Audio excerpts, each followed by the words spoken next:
Olá, turma! Nessa aula eu vou explicar para vocês uma parte do conteúdo da quarta semana do PET 3. Nessa quarta semana a gente vai falar de logaritmos. E aqui eu vou falar então da definição de logaritmos e das consequências dessa definição. Então, o logaritmo ele é um assunto muito importante, né? E a definição de logaritmos ela fala o seguinte: dados os números reais positivos a e b, com b diferente de 1 e a é igual a b elevado a x, então o expoente x chama-se logaritmo de a na base b. Observem que a definição de logaritmo ela já fala que o logaritmo de um número a numa base b é um expoente x. Então a gente já pode falar que o logaritmo, quando você está calculando um logaritmo, você está procurando um expoente. Você está procurando um número ao qual você vai elevar a base b para encontrar um outro número a. Observem que esses números têm que ser positivos e esse b ele tem que ser diferente de 1.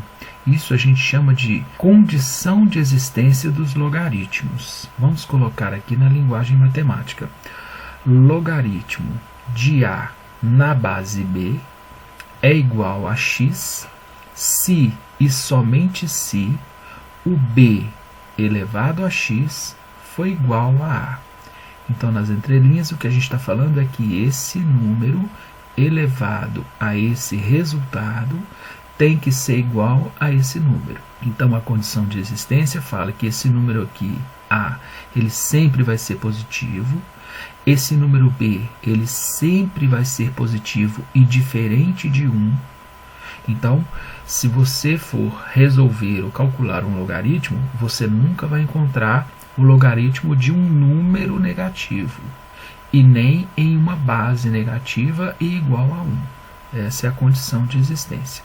Agora vamos separar então aqui as duas formas. Eu tenho a forma logarítmica, que é essa, log de a na base b igual a x.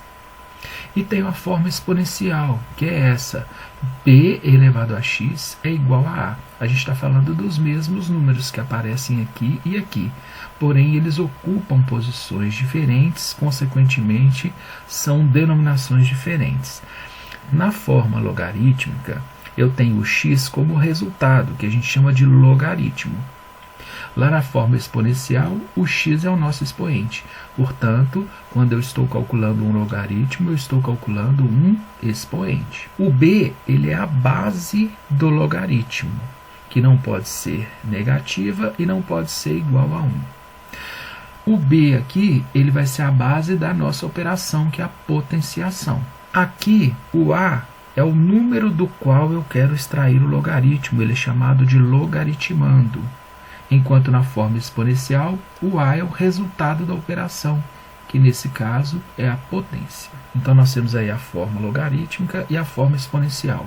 Quando a gente vai resolver um logaritmo, a gente pega a forma logarítmica, transforma na forma exponencial.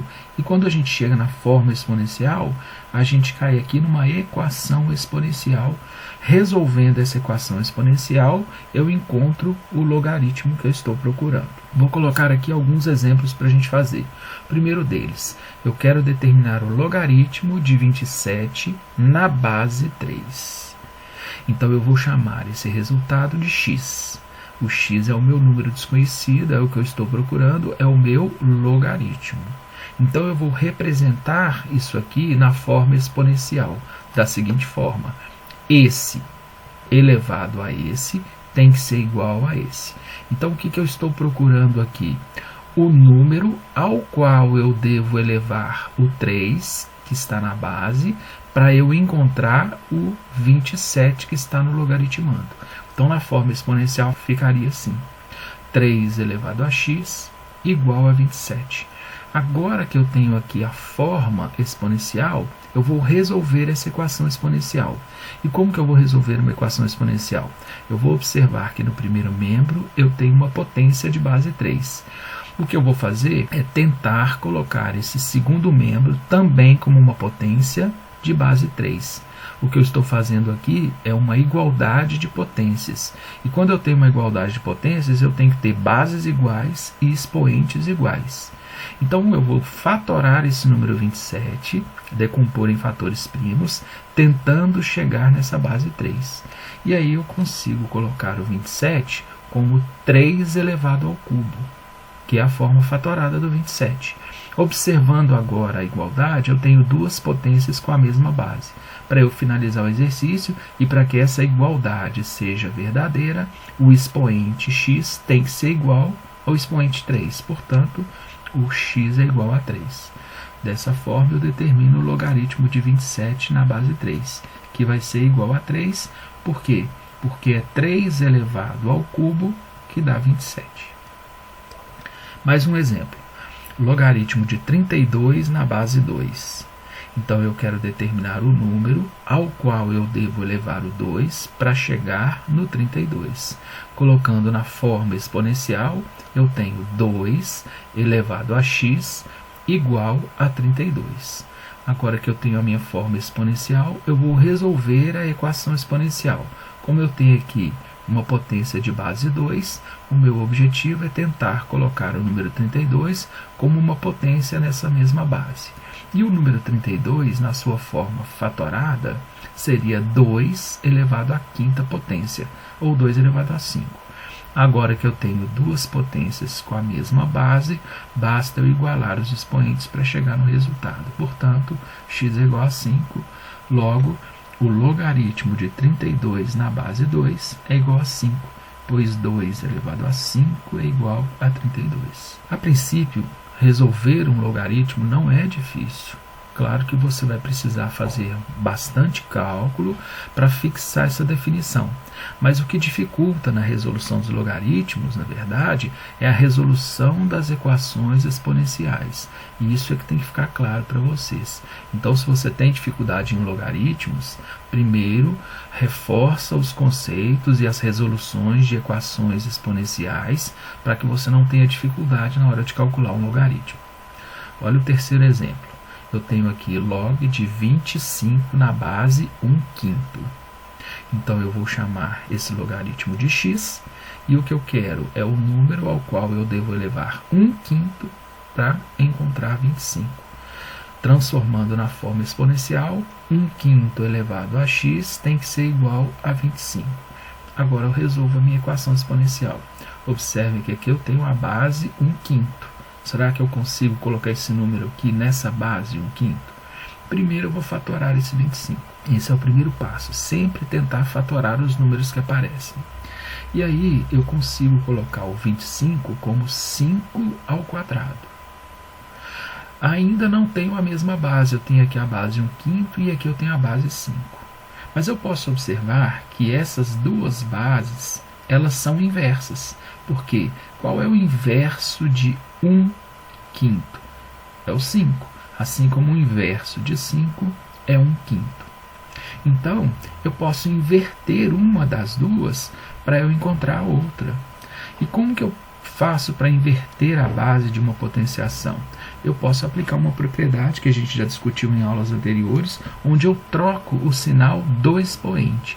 Eu inverto a base e troco o sinal do expoente. Então, se eu inverter essa base aqui de 1/5 para 5, ao invés de escrever x no expoente, eu vou escrever menos x. Mas eu não vou fazer a mudança desse lado, eu vou fazer a mudança desse lado aqui, porque como eu estou procurando o valor de x, e ele já está aqui, isolado, bonitinho, com um sinal positivo, eu faço a mudança do lado de cá. O inverso de 5 é 1/5. E aí, o expoente, que era 2, passa a ser menos 2. Então, inverteu a base, troca o sinal do expoente. Agora eu tenho as bases iguais, basta eu igualar os expoentes.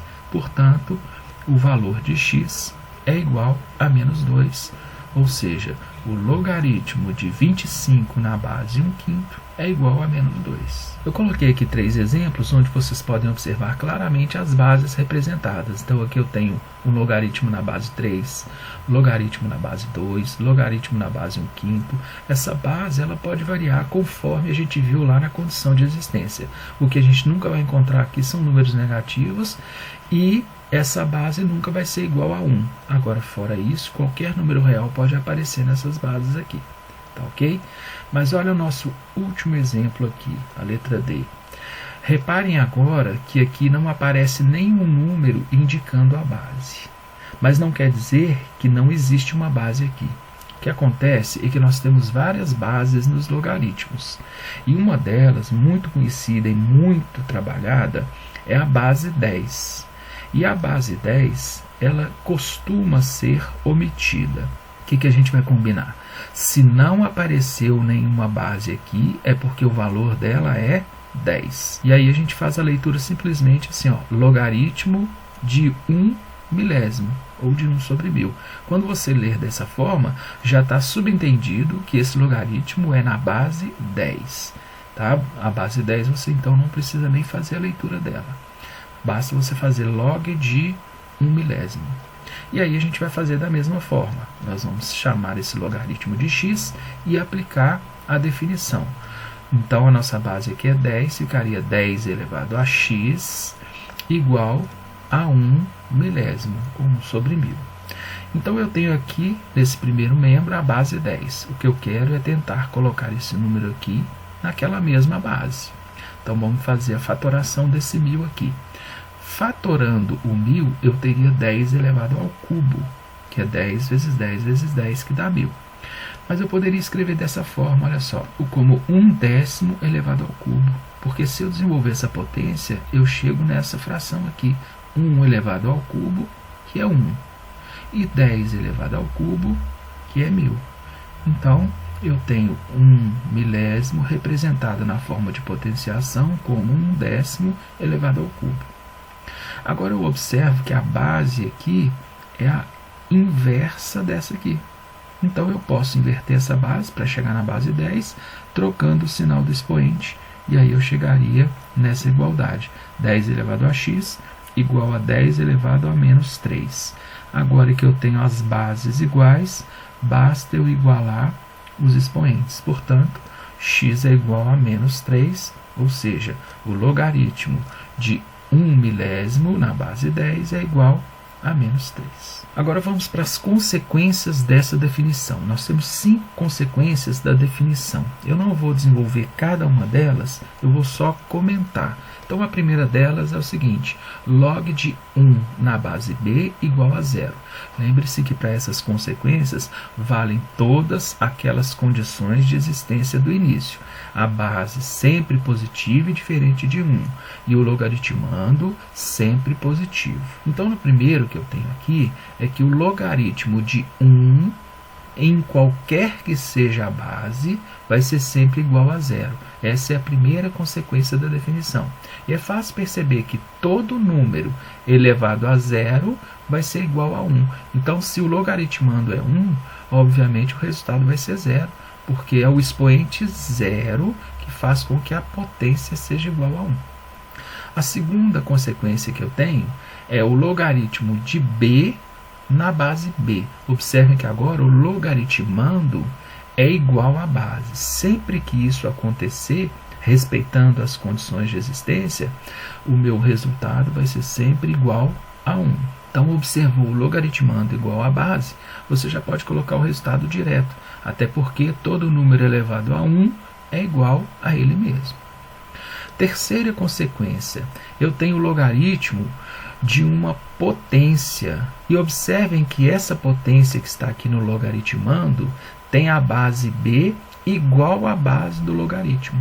Sempre que isso acontecer, o resultado vai ser o expoente. Então, o log de b elevado a x numa base b vai ser igual a x. Observou a base da potência igual à base do logaritmo, já põe direto o resultado, que é o expoente que aparece aqui. Na quarta, eu tenho uma potência cujo expoente é um logaritmo. Então, eu tenho uma potência de base b elevada a um logaritmo de a numa mesma base b. Observem que a base da potência é igual à base do logaritmo, mas o logaritmo está no expoente. Então, a gente resolve também direto. Sempre que isso acontecer, o resultado vai ser o próprio logaritmando que aparece aqui no expoente. Então, b elevado ao logaritmo de a na base b vai ser igual a A. Pode fazer direto. E a última consequência da definição que a gente tem é uma igualdade de logaritmos. Para que esse logaritmo seja igual a esse logaritmo, é importante que eu tenha as mesmas bases e os mesmos logaritmandos. Então, para que essa igualdade seja verdadeira, já que eu tenho aqui a mesma base que aqui, o valor do logaritmando A tem que ser igual ao valor do logaritmando C. Então, essas são as nossas consequências da definição. Como é que eu posso aplicar essas consequências? O que eu falei com vocês é para a gente fazer os cálculos direto. Então, eu tenho aqui o logaritmo de 1 na base 30. Não importa qual seja a base. O logaritmo de 1 vai ser sempre igual a 0, porque é 30 elevado a 0 que dá 1. Logaritmo de 5 na própria base 5. Logaritmando igual ao logaritmo, o resultado vai ser sempre 1, porque 5 elevado a 1 é que vai dar 5. Então, é para fazer direto esses cálculos. Isso ajuda muito nas resoluções de alguns exercícios. Aqui eu tenho o logaritmo de 1/8 elevado ao cubo na base 1/8. Reparem que a minha potência que está no logaritmando tem a mesma base que o logaritmo, portanto, o meu resultado vai ser 3. Simples assim. Na letra D eu tenho uma potência de base 7 e o expoente é o logaritmo de 4 na mesma base 7. Se eu tenho a base da potência igual à base do logaritmo do expoente, o meu resultado vai ser o próprio logaritmando, que é 4. Também é só fazer direto. E o último exemplo, logaritmo de 20 na base 3 é igual ao logaritmo de x na base 3. Bom, se eu tenho a mesma base, para que essa igualdade seja verdadeira, eu tenho que o x tem que ser igual a 20. Obrigado pela atenção e bons estudos.